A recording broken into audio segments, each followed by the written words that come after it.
Y es momento de la información deportiva en Somos Noticias, pero hoy tenemos un invitado, en realidad regresa, y estamos hablando del doctor Néstor Lentini, doctor especialista en medicina del deporte, y más allá, que le doy la bienvenida, porque no le voy a decir que es columnista ya de Somos Noticias, pero más o menos, hoy vamos a hablar de algo interesante que no tiene que ver tanto con el deportista elite, con el que usted trabaja todos los días, sino con el deportista común, para llamar de una manera, los y las televidentes que nos están viendo. Y la primera pregunta es la siguiente.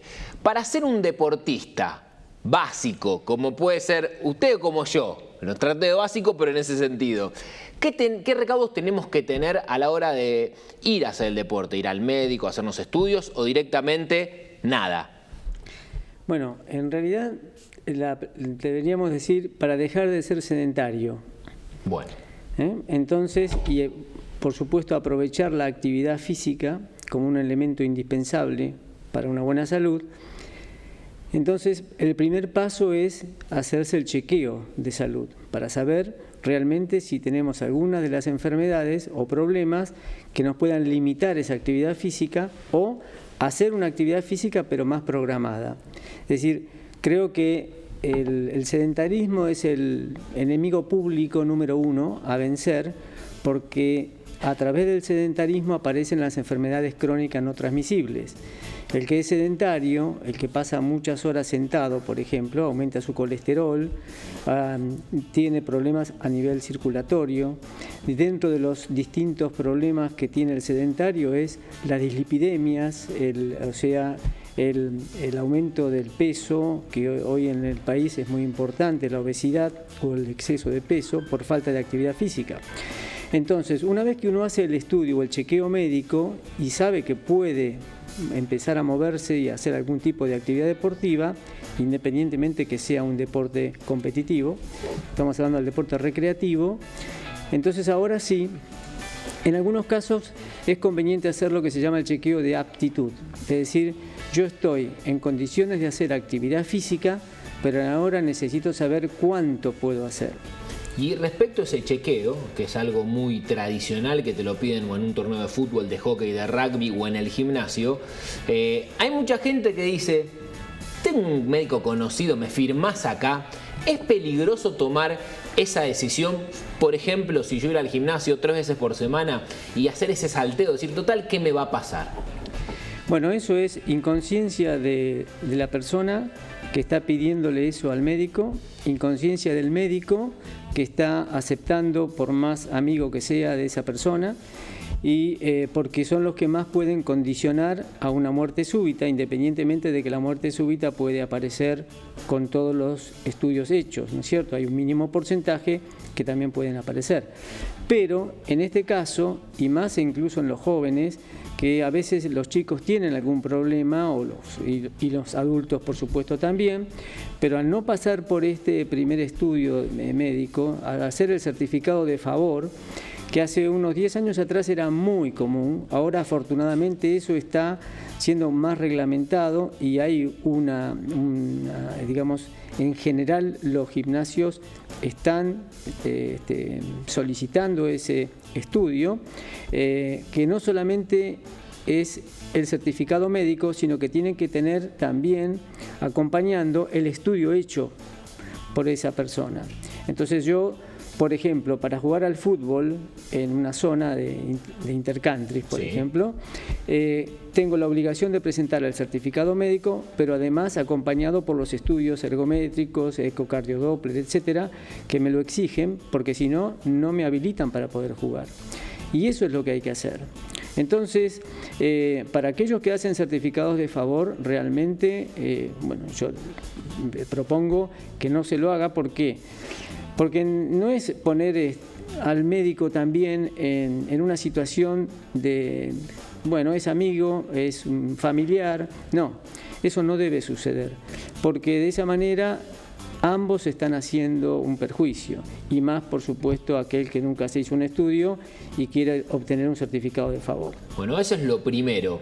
Y después hay otra etapa, cuando uno quiere empezar a competir, vos recién lo nombrás, por ejemplo, un buen caso es el torneo de fútbol los fines de semana o el torneo de hockey, que se juegan temperaturas importantes y allí uno puede empezar a notar ciertos problemas, desde deshidratación o no una preparación física adecuada. Entonces, para los que nos están mirando, las que nos están mirando, que todos los sábados van a jugar y no desayunan o no se hidratan, ¿cuáles serían las condiciones básicas, por lo menos, para entrar a la cancha en condiciones para terminar el partido, ¿no?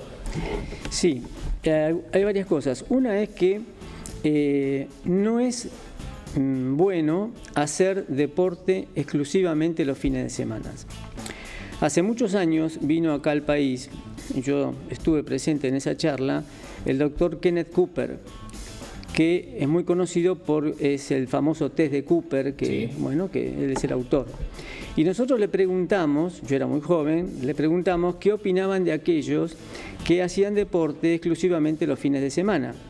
Y dijo, esos son los que más posibilidades tienen de morirse un fin de semana. Entonces, con esto nos estaba diciendo que para poder divertirse un fin de semana hay que hacer actividad física todos los días. Entonces, yo me tengo que preparar de acuerdo a la actividad que voy a desarrollar.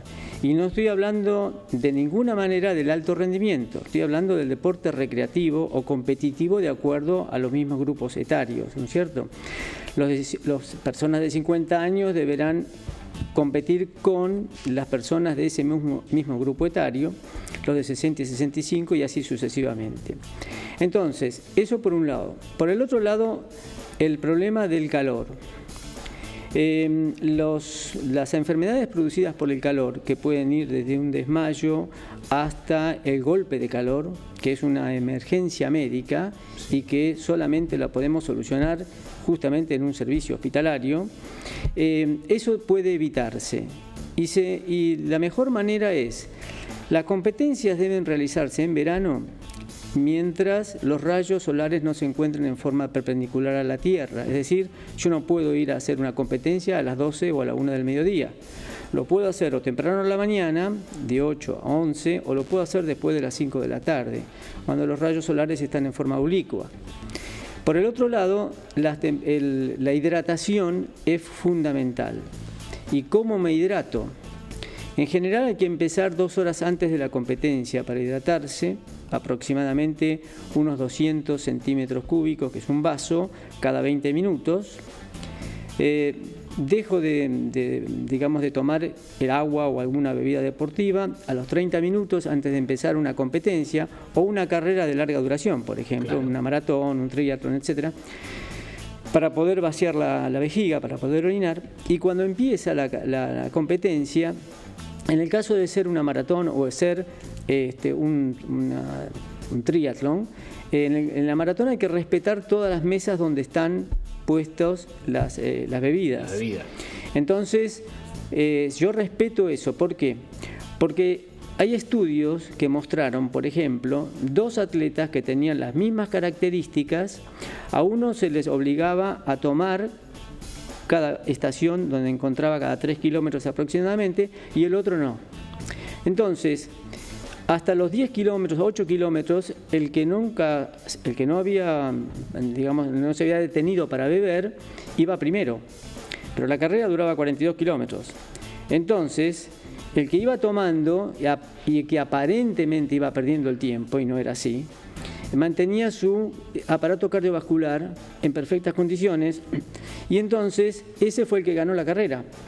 ¿Por qué? Porque el otro tuvo que apenas llegar, porque elevó tanta su temperatura que produjo lo que se llama un distrés cardiovascular.